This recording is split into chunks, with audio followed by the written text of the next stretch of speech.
नमस्कार. Healthy life या YouTube चॅनलवर आपणा सर्वांचं खूप खूप स्वागत. आज 21 जून योग दिन, त्यानिमित्त आपणा सर्वांना खूप खूप शुभेच्छा. आजच्या या विशेष योग दिनानिमित्त आपण एका अतिशय महत्त्वाच्या विषयावर बोलणार आहोत. Yoga for modern lifestyle disorders. आज आपण विज्ञान, तंत्रज्ञान आणि आधुनिकतेमध्ये खूप पुढे गेलो आहोत, नाही का? पण त्याचबरोबर आपल्या जीवनशैलीमध्ये असे बदल झाले आहेत की शरीर आणि मन दोन्ही थकायला लागलेले आहेत. आज प्रत्येक व्यक्ती कोणत्या ना कोणत्या समस्येमध्ये आपल्याला अडकलेली दिसते. स्ट्रेस आहे, अँक्झायटी आहे, झोपेच्या समस्या आहेत, बॅक पेन आहे, obesity, blood pressure, diabetes, hormonal imbalance आणि स्क्रीन ॲडिक्शन. आणि विशेष म्हणजे या समस्या आता फक्त वृद्धांमध्ये नाहीत, तर तरुणांमध्ये, विद्यार्थ्यांमध्ये, डॉक्टरांमध्ये, IT प्रोफेशनल्समध्ये आणि अगदी शाळकरी मुलांमध्ये सुद्धा दिसायला लागले आहेत. प्रश्न असा आहे की या मॉडर्न लाईफस्टाईल डिसऑर्डर्ससाठी उपाय काही आहे का? औषधं आहेत का की जीवनशैलीमध्ये बदल केले तर होईल? पण हेच योगा आपल्याला एक होलिस्टिक सोल्युशन देतो. योगा म्हणजे नेमकं काय? बऱ्याच लोकांना वाटतं योगा म्हणजे फक्त शरीर वाकवण्याचे एक्झरसाइज. पण योग यापेक्षा खूप मोठा विषय आहे. योग म्हणजे शरीर, मन, श्वास आणि विचार यांचा समतोल. पतंजली मुनींनी योगाची सुंदर व्याख्या सांगितली आहे. योगश्चित्त वृत्ती निरोधः, म्हणजे मनाच्या चंचलतेवर नियंत्रण मिळवणं. आजच्या काळामध्ये ही व्याख्या अधिक महत्त्वाची वाटते, कारण आज शरीरापेक्षा मन जास्त थकलं आहे. आता बघूया मॉडर्न लाईफस्टाईल डिसऑर्डर्स म्हणजे काय. आपल्या चुकीच्या लाईफस्टाईलमुळे निर्माण होणारे आजार म्हणजे लाईफस्टाईल डिसऑर्डर्स. कशामुळे हे आजार होतात? तर सतत बसून काम करणं, फिजिकल ॲक्टिव्हिटी कमी असणं, फास्ट फूडचं प्रमाण जास्त असणं, झोपेची कमतरता, mobile addiction, stress, irregular routine. यामुळे शरीरामध्ये इन्फ्लॅमेशन वाढतं, हार्मोनल इम्बॅलन्स तयार होतो आणि मग हळूहळू रोग सुरू होतात.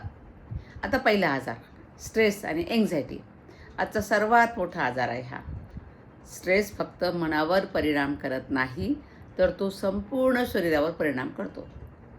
कॉर्टिसॉल हार्मोन वाढतो, ब्लड प्रेशर वाढतं, आपली झोप खराब होते, डायजेशन खराब होतं, इम्युनिटी कमी होते आणि म्हणूनच सतत स्ट्रेसमध्ये राहणाऱ्या व्यक्तीला लवकर थकवा जाणवतो. आता यामध्ये योगा कसा मदत करतो? योगामध्ये श्वासावर खूप भर दिला जातो. जेव्हा आपण खोल श्वास घेतो तेव्हा नर्वस सिस्टीम शांत होते. विशेषतः अनुलोम विलोम प्राणायाम, भ्रामरी प्राणायाम आणि मेडिटेशन म्हणजे ध्यान, हे जर केलं तर स्ट्रेस कमी होतो. आता आपण प्रॅक्टिकली हे करून बघूया. सगळ्यांनी पाठ सरळ ठेवून बसायचं आहे. डोळे अलगद बंद करा. नाकाने खोल श्वास घ्या आणि हळूहळू श्वास बाहेर सोडा. पुन्हा एकदा करा. नाकाने खोल श्वास घ्या, तुमचं पोट पुढे येईल आणि हळूहळू श्वास बाहेर सोडा. फक्त 30 सेकंद डीप ब्रिदिंग केल्यावरही मन शांत व्हायला लागतं, असा अनुभव तुम्हाला येईल. त्यानंतर दुसरा आजार असेल नेक पेन आणि बॅक पेन. लॅपटॉप, मोबाईल, खूप जास्त वेळ बसणं, यामुळे बहुतेक लोकांना सर्वायकल पेन, शोल्डर पेन आणि लोअर बॅक पेन होत आहे. पूर्वी हे आजार 40-50 वयानंतर दिसायचे, पण आता 20व्या-25व्या वर्षाच्या तरुणांमध्ये सुद्धा हे आजार दिसायला लागले आहेत. यासाठी कुठली योगासनं उपयोगी पडणार आहेत बरं? ताडासन. याने काय होईल? पोश्चर सुधारतं. मार्जारी आसन, स्पाइन फ्लेक्झिबल होते. भुजंगासन, बॅक मसल स्ट्रेंथन होतात. वक्रासन, स्पायनल मोबिलिटी इम्प्रूव्ह होते. हे सगळे आसनं अशा पद्धतीने उपयोगी येतात. योगाचा फायदा असा आहे की सिम्पटमवर नाही, तर रूट कॉजवर तो काम करतो.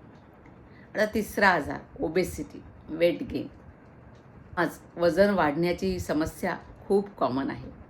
पण फक्त कमी खाल्ल्यानं वजन कमी होत नाही, कारण stress eating, hormonal imbalance, poor sleep, lack of activity हे सगळे फॅक्टर्स वजन वाढवतात. योगा मेटाबॉलिझमवर काम करतो. Surya Namaskar, twisting poses, breathing techniques metabolism improve करतात. पण एक महत्त्वाची गोष्ट लक्षात घ्या, योग आपल्याला शरीराशी जोडतो.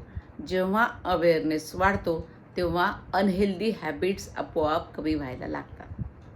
चौथा आजार डायबेटीस आणि ब्लड प्रेशर वाढणं, हायपरटेन्शन. आज अनेक कमी वयाच्या लोकांना डायबेटीस, हायपरटेन्शन यासारख्या समस्यांना सामोरं जावं लागत आहे. त्यासाठी योगा खूप उपयोगी आहे. योगा काय करतो? ब्लड सर्क्युलेशन सुधारतो, स्ट्रेस हार्मोन्स कमी करतो, नर्वस सिस्टीम बॅलन्स करतो. म्हणून नियमित योग हा प्रिव्हेन्शनसाठी खूप महत्त्वाचा आहे. Prevention is better than cure म्हटलेलंच आहे. त्यानंतर स्लीप डिसऑर्डर्स, झोप येत नाही, ही आज खूप सामान्य तक्रार झालेली आहे. कारण ओव्हर थिंकिंग, मोबाईलचा अतिवापर आणि मेंटल स्ट्रेस. रात्री शरीर बेडवर असतं पण मन अजूनही काम करत असतं. आता याच्यासाठी कोणते योग करायला पाहिजे, कोणते प्राणायाम करायला पाहिजे? भ्रामरी प्राणायाम, योग निद्रा, मेडिटेशन आणि जंटल स्ट्रेचेस, हलके स्ट्रेच तुम्ही करू शकता. याने काय होईल? तुमची नर्वस सिस्टीम रिलॅक्स होईल आणि तुम्ही जर झोपेसाठी गोळ्या घेत असाल तर ते तात्पुरत्या उपयोगाच्या ठरतील. आता मानसिक आजारासाठी योग कसा काम करतो बघा. आज डिप्रेशन, लोनलीनेस, एकटेपणा आणि इमोशनल बर्नआउट वाढत आहे. योगामध्ये फक्त फिजिकल फिटनेस नाही तर इमोशनल बॅलन्स पण आहे. मेडिटेशनमुळे सेल्फ अवेअरनेस वाढतो, इमोशनल स्टॅबिलिटी इम्प्रूव्ह होते, मन शांत होतं. आता श्वासाचं काय महत्त्व आहे याच्यामध्ये? योगामध्ये श्वासाला प्राण म्हटलं आहे. जेव्हा मन अस्थिर असतं तेव्हा श्वास वेगवान होतो आणि जेव्हा श्वास शांत होतो तेव्हा मनही शांत व्हायला लागतं. हा अनुभव तुम्ही घेऊन बघा. म्हणूनच तुम्ही जर श्वासावर लक्ष कंट्रोल केलं तर तुमचं मनसुद्धा कंट्रोल केल्या जाईल. आता योगा फॉर प्रिव्हेन्शन. आता योगा म्हणजेच काय तर प्रिव्हेन्शन. आज हेल्थ केअर सिस्टीम ही डिसीज मॅनेजमेंटवर जास्त फोकस करते. डिसीज झाल्यावर पण योगा काय करतो? डिसीज प्रिव्हेन्शन शिकवतो, म्हणजे आजार होण्याच्या आधीच तो रोखतो. जर नियमित व्यायाम, योग्य झोप, योग्य आहार आणि मेडिटेशन हे लाईफस्टाईलमध्ये आले तर अनेक रोग टाळता येऊ शकतात. आता आपण सिंपल डेली योगा रुटीन बघूया. दररोज फक्त 20 ते 30 मिनटं तुम्ही स्वतःसाठी द्यायची आहे.